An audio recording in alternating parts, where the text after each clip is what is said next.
ఆయన ఇప్పటికి 300 పైన సినిమాలు చేశారు. బట్ ఒక సినిమా కోసం లేకర్గా వెయిట్ చేస్తున్నారు. ఆయన పేరు అందరికీ తెలిసిందే. ఒక్కసారి చూస్తే ఈయన, బట్ ఆయన తెలుగు ఆయన పేరు శ్రీమాన్, బట్ అసలు పేరు శ్రీనివాసరెడ్డి. ఇక్కడి నుంచి వెళ్ళిన కాకపోతే తెలుగు మీద అలిగారేంటో తెలుగు సినిమాలు ఈ మధ్యన చేయట్లేదు. సో ఈసారి ఈ పాత్ర ద్వారా తెలుగులో బిజీ అయిపోతారు. ఎందుకంటే ఆ ట్రైలర్లో చూపించారు, చాలా క్యూట్ ఎమోషన్ చాలా బాగున్నాయి ఒక తండ్రి పాత్రగా. ఈసారి నుంచి ఆయన బిజీ అవ్వాలి. తెలుగు అయినా ఇంకా బిజీ అయితే ఇంకా మనందరం హ్యాపీ ఫీల్ అవుతాం. మనతో పాటు ఉన్నారు శ్రీమాన్ గారు. హాయ్ శ్రీమాన్ గారు. నమస్కారం. నమస్తే సార్, ఎలా ఉన్నారు సార్? చాలా healthy, happy, busy by the grace of God. Super sir. Sir ఎప్పుడున్నా మీరు హెల్తీగా ఉంటారు, అలాగే ఎప్పుడు నవ్వుతూ ఉంటారు. బట్ ఎంత సాడ్ మూమెంట్లో కూడా మీ ఫేస్ చూడగానే ఒక్కసారి నవ్వు వచ్చేస్తుంది. చిన్నపిల్లలకు కానీ ఎవరికైనా కానీ. కాంచనా సిరీస్లో మీ కామెడీ అలా ఉంటుంది, టైమింగ్ కానీ మీ టైమింగే పెక్యులర్గా ఉంటుంది. ఒక్కొక్కరిది ఒక్కొక్క స్టైల్ అన్నట్టు మీ టైమింగ్ పెక్యులర్గా ఉంటుంది. ఈ గాడ్స్ గిఫ్ట్. Super sir. అంటే గాడ్స్ గిఫ్ట్ అని కాదు, నేను వర్క్ చేసిన మేధావులు చాలామంది ఉన్నారు కామెడీలో. వాళ్ళందరి దగ్గర నుంచి గ్రాప్ చేసుకున్నది. Okay okay. ఎట్లా? అలాగా కమల్ హాసన్ గారితో చేసాం, నాగేష్ గారితో చేసాం. వీళ్ళందరి దగ్గర నుంచి చిన్న చిన్న నువాన్సెస్ని అలాగే ఇచ్చేసుకుని ప్రతి డైరెక్టర్కి తనకు ఒక రాసేటప్పుడే ఇది ఎలా ఉంటే బాగుంటుంది అనేసి వాళ్ళు నవ్వుకునే ఒక గదిలో ఆ తర్వాత పేపర్ మీద ఎక్కిస్తాం జరుగుతుంది.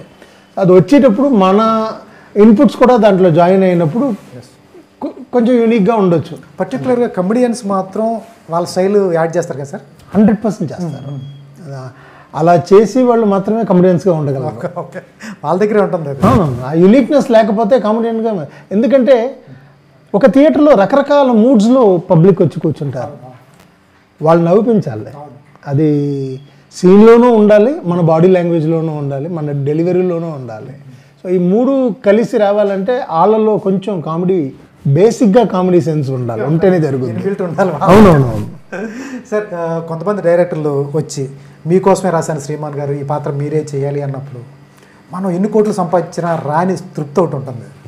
మీకోసమే చేయాలి, మీకోసమే రాశాను, మీరు తప్ప ఈ క్యారెక్టర్ వేరే వాళ్ళకి నేను అనుకోను, మీరైతేనే ఈ సినిమా చేస్తానని కొంతమంది ఫిక్స్డ్ డైరెక్టర్ కొంతమంది ఉంటారు. అవును. వాళ్ళు చూసినప్పుడు ఏమనిపిస్తుంది ఆ స్క్రిప్ట్ మీ దగ్గరికి వచ్చినప్పుడు?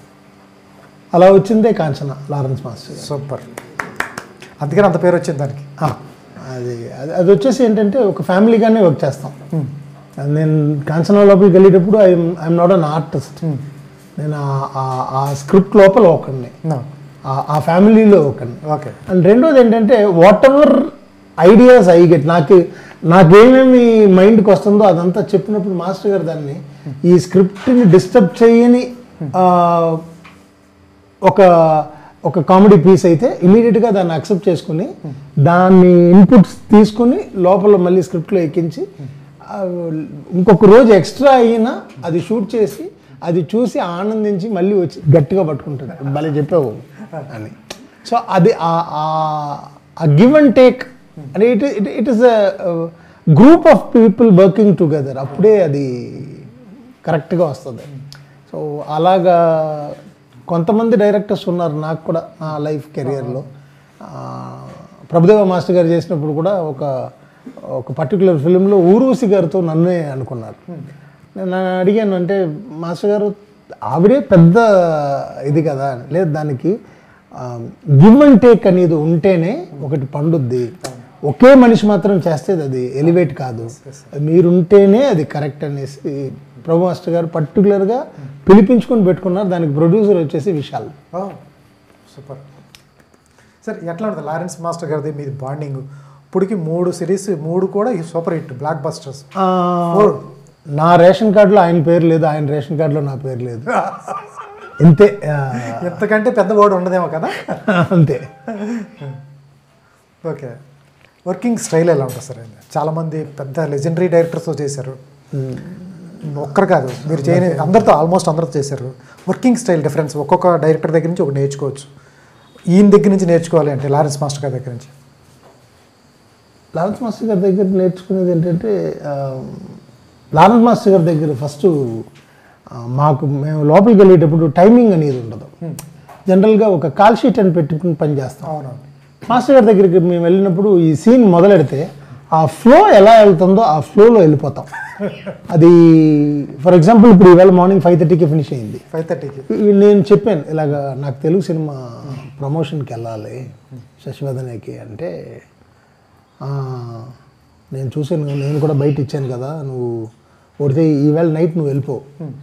అలాగా వేరే వాళ్ళు ఎవరు యాక్సెప్ట్ చేసుకోలేరు. ఓకే, వేళ పూజా హెగ్డే తను పని చేస్తుంది, నన్ను పంపించేశారు. నువ్వు వెళ్ళిపో, నువ్వు చేసేసి నెక్స్ట్ డే వచ్చి మనం దాన్ని ఇంకొక రోజు ఎక్స్టెండ్ చేసేద్దాం. సో అంత కోఆపరేటివ్ డైరెక్టర్స్ దొరుకుతాం చాలా కష్టం. అండ్ మాకు వచ్చేసి థాట్ ప్రాసెస్లో బౌండరీస్ ఉండవు. ఓకే, ఏమి ఫీల్ అవుతున్నామో అది ధైర్యంగా వెళ్ళి మాస్టర్ గారి దగ్గర చెప్పొచ్చు. ఓకే. తీసుకుంటారా సార్? 200% తీసుకుంటారు. అలా తీసుకున్న దాంట్లో చాలా విషయాలు పబ్లిక్ లెగిసి నవ్వారు. కుర్చీలోంచి కూర్చుని లేచి తప్పట్లు కొట్టారు, జంప్ చేశారు. అలాంటివి చాలా ఉన్నాయి. చాలా నేను తీసుకుంటారా అనేది ఎందుకు అన్నానంటే, చాలామంది డైరెక్టర్స్ పాయింట్ ఆఫ్ వ్యూలో కొంతమంది తీసుకునే వాళ్ళు ఉంటారు, తీసుకునే వాళ్ళు ఉంటారు. ఈయన తీసుకుంటారు అంతే. Super sir. కీచురాలు కదా మీ తెలుగు సినిమా ఓపెనింగ్ ఫస్ట్ కీచురాలు నాకు చాలా చిన్న రోల్. ఆ తర్వాత డైరెక్టర్ గారే చెప్పారు, నేను నెక్స్ట్ ఎప్పుడైనా కథ రాసినప్పుడు నాకు గుర్తుంటే డెఫినెట్గా I will do I create a role for you super అని చెప్తాం జరిగింది. ఆయన శోభన గారు నన్ను అప్రిషియేట్ చేసింది ఐ స్టిల్ రిమెంబర్. ఆవేళ మన డబ్బింగ్ సాయి గారి బ్రదర్ అయ్యప్ప కాదు రవి ఆ సినిమాలో పనిచేశారు. అలాగా చాలామంది ఆర్టిస్టులు ఉన్నారు. భానుచంద్ర గారు అయితే పిలిచి చెప్పారు, నువ్వు ఇది అలాగే కంటిన్యూ చేయి, ఇదేలాగా డాన్స్ ప్రాక్టీస్ చేయి, you will definitely become good artist super అనేసి ఆ రోజు చెప్పడం జరిగింది. అంటే నాకు నేను వెళ్ళింది వచ్చేసి సెలక్షన్ అయ్యి లోపలికి వెళ్ళాను. ఒక చిన్న ఎంట్రీ మాత్రమే దొరికింది. బట్ ఆ ఎంట్రీ ఎలాగంటే it open the door and I entered. Super. ఎక్కడ నేర్చుకున్నా సార్ క్లాసికల్? వసంత మిస్ అనేసి మా మాస్టర్ గారు ఒక 4 years నేర్చుకున్నాను.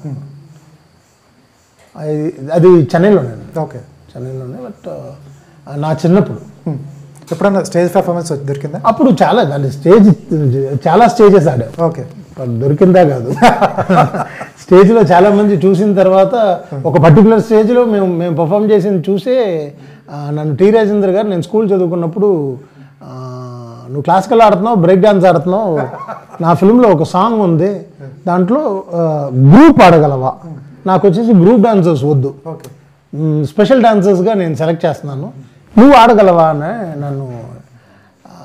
సో అది ఆ సినిమాలోనే అమలా గారు ఇంట్రడ్యూస్ అయ్యారు. అమలా గారు సినిమా పేరు సార్? మైథిలి అన్నయ్య కాతలి. Okay okay. నేను I was school student. Okay. నన్ను కలుస్తూ ఎలా జరిగిందంటే, మా స్కూల్లో అవార్డు నాకు వచ్చారు. అప్పుడు మేము ఒక సాంగ్ మాత్రం పర్ఫామ్ చేసి చూపించాం. అప్పుడు హీ పిక్ మీ అండ్ ఆ సినిమాలో నేను ఒక గ్రూప్ సాంగ్ మాత్రం ఆడటం జరిగింది. Okay, super.